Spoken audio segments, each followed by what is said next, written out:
We're here at the European Christian Internet Conference. You've presented Sanctuary First to other internet pastors from Europe. What is Sanctuary First all about? Sanctuary First is an aspiring congregation of the Church of Scotland. It's an online project, a website based primarily, that we hope will enable folks to reconnect day and daily with their God. We've found that some folks have given up on church on a Sunday morning, whether they are too busy, whether they do not like the style of local worship in their own town. For whatever reason, they no longer come to a physical church on a Sunday, but they still have a very active faith connection. And so we hope Sanctuary First will provide an opportunity for them to meet God every day. We provide prayers, readings every day, written by Scottish writers, and so we hope the Scottish context will feel relevant for people.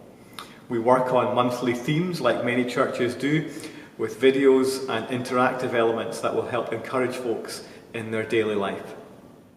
You said it's an online congregation, so you participate online. Is it possible to go to a local congregation, or is the idea that your involvement is only online? It's a little bit of both.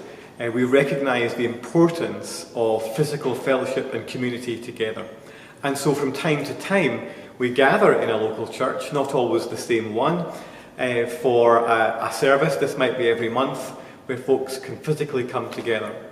Some folks, however, still might be far away, and so we also live stream those services so that everybody, no matter how you have become part of the Sanctuary First family, can join in and celebrate together. Can you become a member of Sanctuary First if you do not live in Scotland? For sure. Although we have parish and presbytery boundaries in Scotland, the internet has no limits. And so anyone is welcome to take part in the readings and the prayers that are there, even though we have a particular focus and care for Scotland. So how do you become a member? Do you have a formal process of becoming a member? Normally you're baptized into a church. What do you do with baptism or the Lord's Supper, and how do you define membership? We're at a very early stage in our journey, and although we've been going for some years, some questions are bigger even than just 1 or 2 years. And so people become associated with Sanctuary First, but nothing more than that. Although we have a formal definition of membership for our physical parish churches, we don't have anything like that for Sanctuary First yet.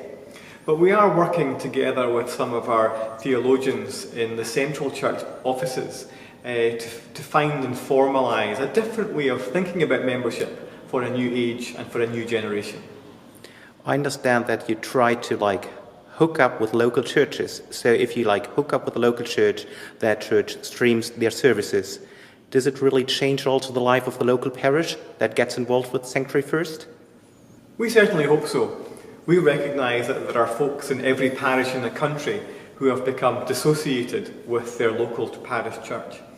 And we don't want to threaten local parish churches. We're very much working in cooperation with them to say these are folks in your own community who have lost touch with your church perhaps, and using Sanctuary First will be a way, hopefully, to bring them back into the family of the Church of Scotland.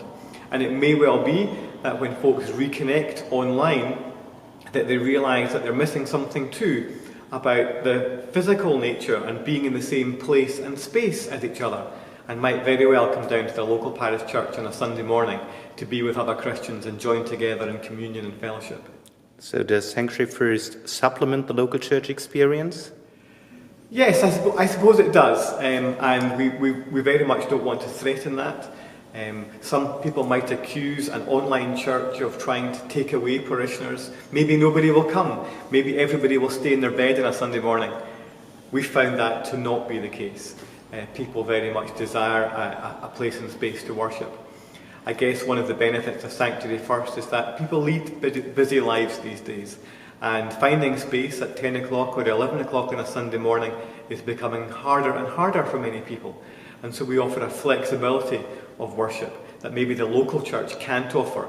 So these things together as a big piece, we hope would enable people to meet and serve their God day and daily. What is your vision for Sanctuary First? Where will you be in 1, 2 or 3 years' time? Well, we hope to be a regular part of the life and worship for many people in Scotland. rather than be an aspiring congregation, we would like to be a bona fide, full congregation. We will perhaps have made further inroads into our definition of membership. We will perhaps have found a different way of thinking about the theology of the sacraments and how that works in conjunction with a local church and an online experience.